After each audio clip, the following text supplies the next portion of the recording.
on va donc commencer ce webinaire pour la deuxième édition d'Audace Plus, donc 26-27. Mon nom est Rafaela Sniskalki, je suis responsable de programme à la direction des grands défis des sociétés.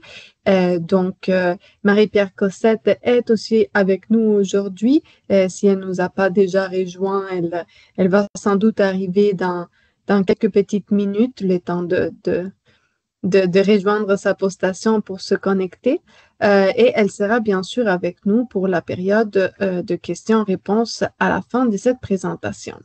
Donc, quelques petites consignes avant de commencer. Vous pouvez utiliser les chats tout au long de la présentation. Donc, si vous avez une question qui surgit pendant que j'aborde un point plutôt qu'un autre, vous pouvez tout à fait l'insérer dans le chat. Une médiation est garantie. Mes collègues à la technique vont pouvoir mettre un petit signet rouge si la question devra être répondue dans la période des questions-réponses, ou bien une case cochée si la question a été répondue. Ça nous permettra d'assurer un meilleur suivi des discussions qui se font dans le chat pendant que je présente. Bien évidemment, vous pouvez poser toutes sortes de questions, on est là pour ça, mais on vous encourage quand même à poser des questions générales pour que le plus grand nombre de participants puissent bénéficier des réponses et s'identifier avec certaines situations. Si vous avez des cas plus spécifiques que vous voulez porter à notre attention, on vous encourage à nous contacter par courriel. Bien évidemment, vous pouvez toujours nous contacter par téléphone, mais le courriel est toujours le moyen de communication privilégié parce que ça nous permet également à l'interne de nous concerter, de vous donner une réponse beaucoup plus précise que à l'oral par téléphone. La présentation PowerPoint et l'enregistrement seront mis à disposition aussi dans la boîte à outils pour une consultation ultérieure. Bien sûr, on se réfère à la boîte à outils dans la page du programme qui se trouve en bas. Par ailleurs, en parlant de la page du programme, je vous invite, si ce n'est déjà pas fait, à l'ouvrir au moment même où on se parle. Les règles sont en ligne. L'effet de garder la page ouverte à proximité, ça vous permet de vous y référer pendant nos échanges et vérifier en même temps des éléments qui pourraient stimuler votre curiosité ou vos questionnements. Donc, commençons par Audace. Bien sûr, nous sommes dans l'année Audace Plus, mais il n'y a pas d'Audace Plus sans Audace. Alors, c'est important pour nous de rappeler un tout petit peu l'ADN du programme Audace qui a vu les jours en 2017. Avec les programmes Audace, on souhaite financer des projets qui répondent par des solutions concrètes à des défis des sociétés par la créativité et par la recherche intersectorielle. Donc, il s'agit vraiment d'être à la croisée des modes de pensée, des méthodes et des pratiques qui sont issues de plusieurs disciplines et des différents secteurs de recherche du fonds, mais aussi des différents secteurs de la société, et dans une dynamique de co-construction. Donc, c'est vraiment un programme qui est conçu pour favoriser la recherche de rupture plutôt qu'une recherche de type incrémental. Donc, ce sont vraiment des projets à haut risque, haut potentiel d'impact ou encore haut risque, haut rendement qui sont financés par Audace. Donc, en 2024, excusez-moi, la première version d'Audace Plus a vu les jours. Donc, nous avons effectivement proposé à la communauté ce programme pilote Audace Plus, donc pour un concours 24-25. L'idée était vraiment de pouvoir soutenir la poursuite des recherches audacieuses. Donc, on sait que l'effet d'aller hors des sentiers battus, hors des cadres, briser les silos, être audacieux implique beaucoup de complexité. Et donc, en fait, Audace Plus se positionne vraiment comme un programme qui souhaite donner les temps et les moyens pour affronter cette complexité-là vers laquelle on s'est orienté en première année en développant un projet de type Audace. L'idée est donc de faire arriver les projets jusqu'à maturité pour concrétiser des résultats à fort potentiel d'impact et aussi permettre quelque part aux équipes de faire face à des obstacles ou à des imprévus qui ont pu surgir pendant la première phase, donc pendant Audace. Donc, il faut voir vraiment Audace et Audace Plus comme une trajectoire, du tremplin à l'atterrissage quelque part. Donc, les forts potentiels transformateurs qui étaient pressentis dans Audace, ben, dans Audace Plus, on veut le voir se manifester, se concrétiser. Et donc, voilà, ces approches méthodologiques nouvelles, hybrides, qui sont adaptées à la complexité des enjeux explorés dans Audace, ben, on souhaite qu'elles donnent lieu à des résultats concrets à fort potentiel d'impact, les fameux court-circuits duquel les scientifiques en résidence parlent souvent. Les scientifiques, excusez-moi, les scientifiques en chef, nous avons. Euh, c'est que Audace propose plus. Donc, il y a deux volets, le volet visée et le volet amplitude. Donc, visée sert vraiment à dépasser les obstacles rencontrés, donc à atteindre pleinement les objectifs initiaux qui ont été, disons, établis dans Audace. Et si il y a eu des imprévus ou d'autres besoins ont fait surface et qu'on essaie de se doter des moyens pour trouver justement des solutions à ces obstacles-là, alors viser est vraiment le bon volet pour vous.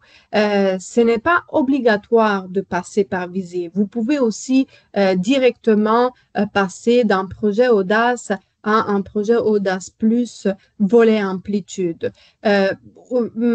Donc, vous pouvez aussi faire une trajectoire de type audace, visée, amplitude, ou bien, comme on le disait, audace, amplitude, ou bien audace, visée, et ensuite vous vous rendrez peut-être compte que vous souhaitez passer à un autre projet et peut-être que ce ne sera pas possible pour vous de déposer dans un amplitude par la suite. Donc, c'est vraiment une trajectoire qu'on essaie de maintenir souple et adaptée aux besoins multiformes qui peuvent surgir dans les différentes circonstances dans lesquelles les équipes se retrouvent.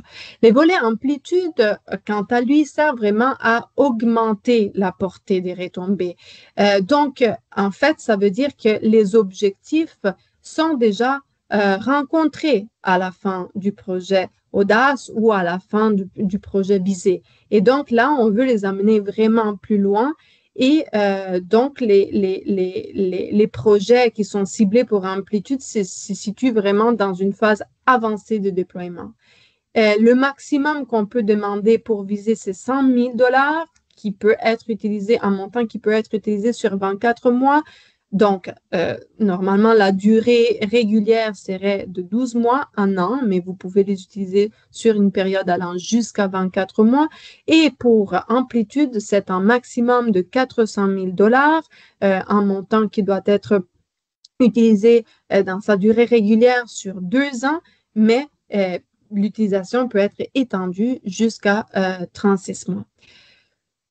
Donc, en fait, on vous parlait de l'idée du pilote. Donc, vous avez déjà vu apparaître Audace Plus en 24-25. Vous avez vu donc ce premier tour de roue sur les programmes. C'était vraiment une édition pilote. Et là, on a été prêt à lancer une édition améliorée grâce à ce pilote-là, mais aussi grâce à la consultation de la communauté scientifique qui a gravité autour du processus, notamment les membres du comité de sélection qui nous ont vraiment montré des éléments clés qui auraient pu renforcer quelque part la cohérence de ce programme et aussi les personnes qui agissent en tant que conseillères scientifiques à la direction des grands défis de société.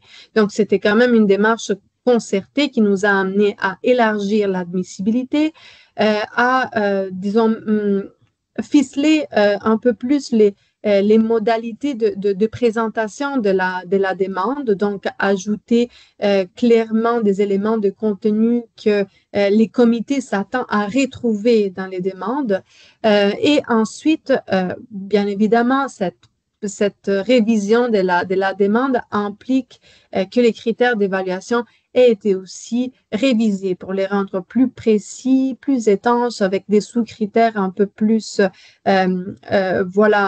explicites pour mieux guider les comités d'évaluation, tout en laissant un cadre souple et donc la liberté aux équipes de vraiment choisir les contenus, les approches, les méthodes et d'exprimer leur trajectoire dans un cadre qui reste de toute façon souple.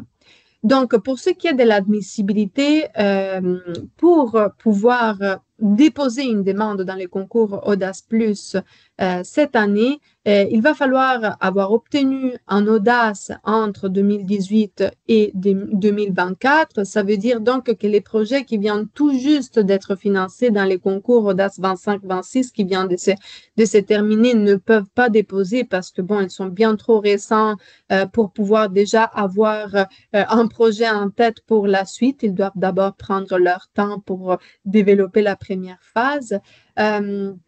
Ensuite, ils sont également admissibles les projets qui ont été financés dans Audace Vieillissement. Donc, c'était une édition spéciale d'Audace qu'on avait lancée dans le cadre de la plateforme de financement de la recherche intersectorielle sur les vieillissements en 19-20. Lors du pilote, ce n'étaient pas des projets admissibles, là que le programme est beaucoup plus consolidé. On a donc élargi l'admissibilité bien évidemment, les équipes qui ont obtenu un financement dans le volet visé du concours Audace Plus 24-25 peuvent aujourd'hui déposer dans Amplitude. Par contre, elles ne peuvent pas redéposer dans visé. Donc, les projets qui sont financés dans les concours Audace International Québec-Luxembourg ne sont pas admissibles à Audace Plus. Si vous avez des questions à ce sujet, on peut y répondre, bien sûr, pendant la période de questions-réponses. Et aussi, pour les nouveaux projets, ben, il faut absolument attendre l'ouverture d'Audace qui se fera au printemps-été 2026. Donc, c'est pour moi aussi l'occasion de vous rappeler que maintenant, Audace et Audace Plus sont ouverts en alternance. Donc, une fois aux 2 ans, justement pour permettre cette trajectoire. Donc, il faut vraiment démontrer, lorsque vous déposez dans Audace Plus, que il s'agit bel et bien de la poursuite du projet initial. Je veux dire, les comités d'évaluation ne doivent avoir les moindres doutes qu'il s'agisse d'un autre projet que vous essayez de faire évoluer par le programme Audace Plus. Il s'agit vraiment du même projet, donc cette continuité doit être clairement démontrée. Et aussi, par rapport au maintien de l'audace, ben, on comprend en fait que dans Audace Plus, surtout pour, disons, dans les volets amplitude, mais aussi dans les volets visés, il y a sûrement une portion de risque qui a été réduite parce qu'une partie de la démarche aura été partiellement dérisquée à travers, disons, les recherches de la première année dans Audace. Mais la recherche doit rester quand même ambitieuse, intersectorielle, fidèle à l'esprit du programme. Donc, on s'attend toujours à avoir les mêmes niveaux quand même d'audace, le courage d'aller jusqu'au bout de cette démarche-là. Ce n'est pas parce que vous avez, par exemple, rencontré un obstacle ou un frein que vous allez vous replier sur peut-être une méthode plus convenue pour mener à bien les projets. Il faut quand même démontrer qu'on est toujours prêt à rester dans l'esprit dans cet esprit audacieux qui reflète donc la caractéristique du programme. Donc, aussi, ce qui est important, on l'a déjà mentionné, mais on le répète, chaque projet peut recevoir un financement une seule fois par volet. Donc, si vous avez déjà obtenu un Audace Amplitude, ben, vous ne pourrez pas en redemander un autre. Et même chose pour les volets visés. Par contre, comme on l'a déjà dit, pour ceux qui ont obtenu un volet visé en 24-25, il est possible de poursuivre et de s'en aller déposer une demande dans les volets amplitude. Et aussi, une seule soumission par projet est permise pour ce concours. Qu'est-ce que ça veut dire? Que le même projet peut être déposé dans un seul volet. Vous devez choisir les volets les plus pertinents. Vous ne pouvez pas tenter de déposer le même projet simultanément dans les mêmes volets. Et vous le verrez aussi dans la présentation de la demande. On vous demande, on vous demande de nous expliquer la pertinence de votre choix par rapport au volet. Donc, on veut vraiment que ce soit un choix réfléchi et assumé.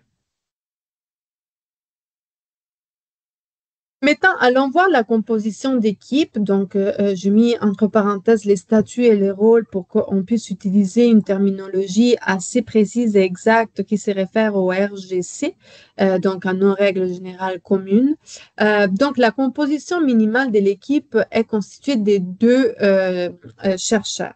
Donc, un chercheur ou une chercheuse principale qui doit être de statut 1, 2 ou 3 et un co-chercheur ou une co-chercheuse de statut 1, 2 ou 3 qui, en fait, peut être à la fois une codirection. Donc, nous avons ajouté ces rôles-là. C'est un rôle hors RGC, mais nous avons pensé que pour des raisons de gouvernance du projet, étant les équipes dans Audace très protéiformes avec des personnes qui peuvent venir des secteurs différents de la société ou des équipes vraiment qui misent sur les forces vives dans différents secteurs.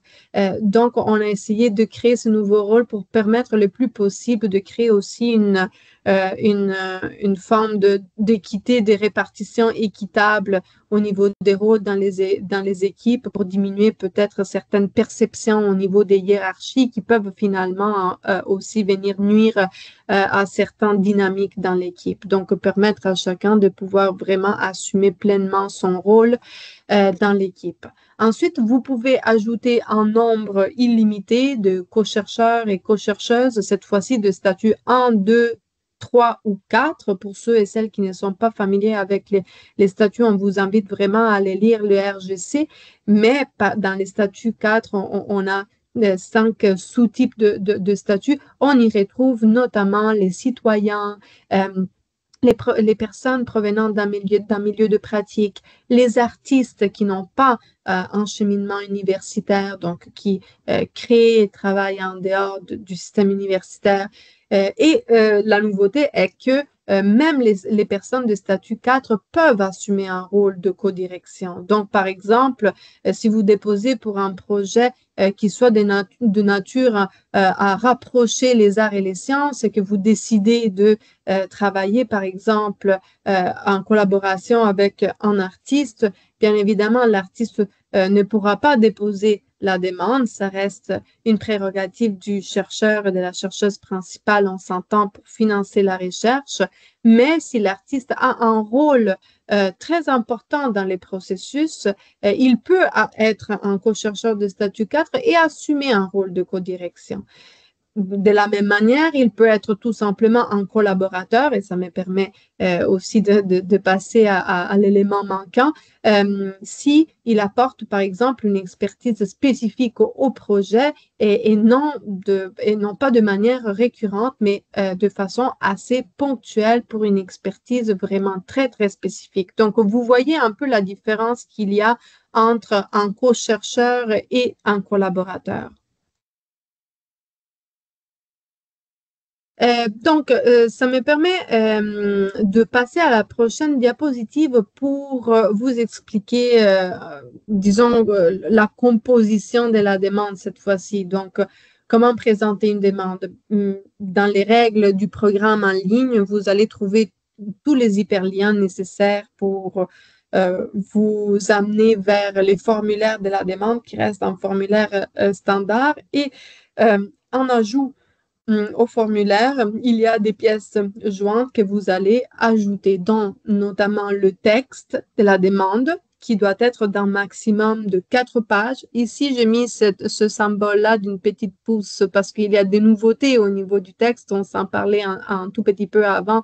au début de ce webinaire parce que nous avons beaucoup travaillé aussi sur les éléments de contenu qu'il est pertinent de faire apparaître dans une demande tout en vous laissant libre, bien évidemment, de ficeler vos stratégies et vos projets comme vous les croyez. Ensuite, nous avons aussi ajouté une page de référence bibliographique et une page facultative d'hyperlien. Donc, encore une fois, c'est une petite pouce parce que c'est quelque chose qui n'existait pas en fait dans l'édition pilote. Alors, c'est vraiment très important pour nous de souligner que la liste de références bibliographiques, ce n'est pas une liste de publications nécessairement de publications que nous avons, en fait, que les chercheurs a fait. Non, c'est vraiment, par exemple, quand on parle au niveau de la méthodologie, voilà, si on souhaite citer des sources pour expliquer comment deux cadres de pensée très différents sont de façon très innovante conjugués dans une demande, avant, il n'y avait pas dans la demande un espace spécifique pour citer vos sources et pour quelque part aussi articuler un tout petit peu de quelle façon vous allez vous placer en dehors des sentiers battus et pouvant les démontrer par des citations. Les citations devaient rentrer en même le texte de la demande. Or, là, on vous laisse les textes des 4 pages pleines pour votre texte et on vous demande s'il y a lieu de mettre vos citations donc dans cette page-là. L'exercice, ce n'est pas de surciter. On reste dans une démarche, dans une logique très épurée d'une présentation d'une demande. Même chose pour les hyperliens. Nous avons voulu ouvrir peut-être la porte à recevoir des contenus numériques qui sont liés au projet si les besoins du projet les demandent. Donc, si c'est pertinent pour votre démarche, donc ce n'est pas du tout une obligation. C'est pourquoi la page est facultative. Et on s'attend à des contenus numériques, par exemple, qui soient plutôt produits par des personnes issues des milieux non académiques dans certains projets où voilà, on s'ouvre aussi à d'autres secteurs de la société. Dans tous les cas, le visionnement sera limité à une quinzaine de minutes par les comités.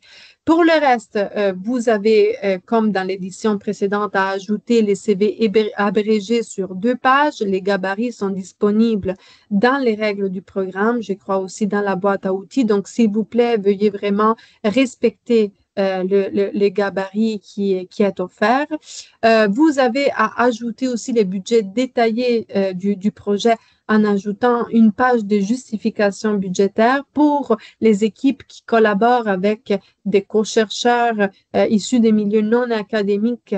Pensez à inclure les honoraires, les dédommagements nécessaires pour que ce partenaire-là puisse avoir joué un rôle plein dans les projets. Puis si des dédommagements ne sont pas prévus, vous pouvez également justifier la raison. Et ensuite, une lettre d'appui qui est un document facultatif au besoin dans le sens où elle est demandée exclusivement si le chercheur principal change ou la chercheuse principale. Donc, même si la personne reste dans l'équipe, on demande cette lettre-là pour passer le relais au nouveau chercheur principal ou à la nouvelle chercheuse principale. Donc là, on voulait vous montrer un peu plus en détail les sections du texte. Donc la première section est vraiment un bilan justificatif. Là, essayons de nous mettre donc dans la peau des membres du comité de sélection. Donc les membres du comité n'ont pas accès à l'ancienne demande audace, n'ont pas nécessairement accès au rapport que vous avez déposé si les cas échéants, parce que ce n'est pas obligatoire de le déposer pour pouvoir déposer une demande en audace plus. Donc, il faut imaginer que vous invitez vraiment un lecteur à découvrir le projet. Et donc, le bilan justificatif sert quelque part à présenter les projets initiaux. Donc, quelle était la problématique, l'hypothèse, quels étaient les objectifs de départ, quelle était la composition de l'équipe au moment du dépôt initial ou bien dans la phase initiale de la demande s'il y a eu des ajouts, des modifications. Et ensuite, ça serait vraiment apprécié pour les comités de comprendre précisément en quoi consistait la prise de risque dans la phase initiale. Ça peut être une prise de risque scientifique, méthodologique, technologique, même conceptuelle. Donc, donner aussi un peu la possibilité de mieux comprendre comment s'articuler cette démarche intersectorielle, quels étaient les secteurs convoqués, comment la co-construction des savoirs s'est faite tout au long de cette première phase-là, et donc quels étaient les potentiels des ruptures identifiées au départ. Il ne s'agit pas de réécrire la demande initiale, bien entendu, mais on veut quand même avoir un point de départ aussi pour s'assurer de la continuité du projet entre Audace et Audace Plus et être sûr d'avoir tous les éléments en main pour une bonne compréhension. Et ensuite, on s'attend aussi à voir un peu quels sont les premiers résultats obtenus objectif par objectif. S'il y a eu des obstacles qui ont été rencontrés, c'est intéressant de comprendre comment vous vous êtes ajusté et jusqu'à où vous avez pu vous ajuster et ensuite comprendre un peu quelle est la part du projet qui peut-être n'a pas encore été réalisée ou pourquoi vous souhaitez aller plus loin s'il n'y a pas eu d'obstacles, par exemple dans les cas d'une amplitude ou si tous les obstacles ont été résolus, expliquer justement comment ce premier puissant tremplin vous permet d'imaginer un projet de type amplitude. Et donc, c'est là qu'on arrive à la justification du volet choisi qui doit être en cohérence avec l'état d'avancement du projet. Ensuite, dans la prochaine section du texte, c'est vraiment l'utilisation envisagée du financement additionnel. Donc, pour viser, on veut comprendre quelles sont les actions que vous allez mettre en œuvre pour atteindre vos objectifs initiaux ou bien pour aborder justement les changements qui doivent être apportés au projet initial. Alors que dans Amplitude, on veut savoir vraiment quelles sont les actions concrètes que vous allez mettre en place pour augmenter la portée des retombées du projet. Dans les deux cas, il faut fournir un échéancier des réalisations et justement expliquer en quoi il s'agit vraiment de la continuité du projet initial. L'adéquation avec l'esprit du programme, c'est le concept de rester dans l'esprit audace. Donc, ça continue d'être une recherche de rupture. Donc, la démarche doit continuer d'être audacieuse, hors des sentiers battus. Bien évidemment, on comprend qu'à un moment donné, pour, par exemple, augmenter la portée des résultats, il va falloir aussi peut-être diminuer sur la prise de risque. Peut-être que ce risque a été très élevé, en fait, dans Audace et peut-être aussi dans Visée. Et là, par exemple, dans Amplitude, de façon graduelle, on s'éloigne un peu du risque pour laisser la place au potentiel d'impact, mais la recherche ne doit pas être une recherche convenue. Ça doit rester une recherche innovante de rupture. La co-construction des savoirs est toujours un élément très important à maintenir au niveau de la diversité des pratiques, de la diversité de l'équipe. Et s'il y a des changements au niveau de l'équipe, une évolution quelconque, l'ajout ou les retraits d'expertise, il est important donc de l'expliquer. Et pour ce qui est des retombées attendues, on a tout type de retombées qui sont vraiment acceptées dans Audace. Ça peut être des retombées sociales, scientifiques, économiques, technologiques, culturelles, esthétiques. Donc, c'est vraiment un large spectre que vous pouvez viser. Et aussi, ça serait vraiment intéressant que vous décriviez les actions spécifiques que vous allez mettre en place pour essayer de mesurer ces retombées-là. Donc voilà, on peut passer aux critères. Vous voyez, je ne vais pas m'étaler plus longtemps, mais justement, les critères se réfèrent exactement à ces sections-là. Donc les premiers critères est la qualité du bilan et de l'utilisation du financement additionnel. Les deuxièmes critères est l'adéquation avec l'esprit du programme Audace. Et les troisièmes critères sont les retombées attendues et les potentiels de transformation. Donc, vous remarquez que les critères sont les mêmes pour les deux volets. Ce qui change est vraiment la pondération. On considère que dans viser la qualité du bilan et l'utilisation du financement additionnel prend plus de place, prend plus de poids. Donc, on est sur un 50% pour ce premier critère. L'adéquation avec l'esprit du programme reste stable dans les deux critères. Donc, on est sur un 30-30. Et pour ce qui est des retombées attendues et les potentiels de transformation, ben, on s'attend à ce que Visée sert à refaire un deuxième tour de roue. Donc, probablement, les retombées ne seront pas encore aussi importantes que dans Amplitude, où la qualité du bilan et l'utilisation du financement additionnel prend un peu moins de place au bénéfice justement de la portée des retombées attendues et du potentiel de transformation.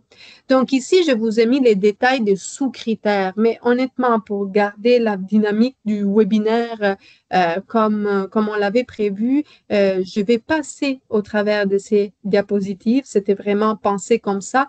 Vous avez tout, en fait, ça serait vraiment une lecture assez fidèle aux règles de programme. Donc, je préfère plutôt nous laisser le temps d'un bon moment des questions-réponses si vous avez des questions à ce sujet pour les sous-critères. Et ça m'amène donc à la dernière diapositive de ce webinaire pour la dynamique d'évaluation des demandes et les dates importantes. Donc, nous avons une évaluation en une phase pour les volets visés. Donc, ça veut dire qu'il n'y a pas de pré-demande. Les équipes déposent directement une demande qui est analysée par un comité scientifique, donc dossier par dossier, qui fait l'appréciation des projets sur la base des objectifs du programme et des critères du volet choisi, donc visé dans ce cas-là. Et la note globale minimale pour disons que les projets puissent être recommandés pour financement est de 70%. Pour Amplitude, on est sur une évaluation en deux phases. Donc, en fait, l'équipe dépose une demande. La demande est analysée par les comités. Cette fois-ci, la note minimale de passage est 85, donc c'est un volet qui est beaucoup plus compétitif si l'on veut, et seulement les demandes avec les notes les plus élevées et une note globale minimale de 85 seront retenues pour la phase suivante, qui est une entrevue avec les comités scientifiques internationaux. Et donc, encore une fois, la note minimale pour l'entrevue reste de 85%. Au niveau des dates à retenir, la date limite du dépôt pour la demande est le 9 octobre 2025 et disons pour Amplitude, les entrevues sont à prévoir à la fin du mois de février 2026. Donc, je vous remercie beaucoup de votre attention. On peut donc maintenant arrêter l'enregistrement, activer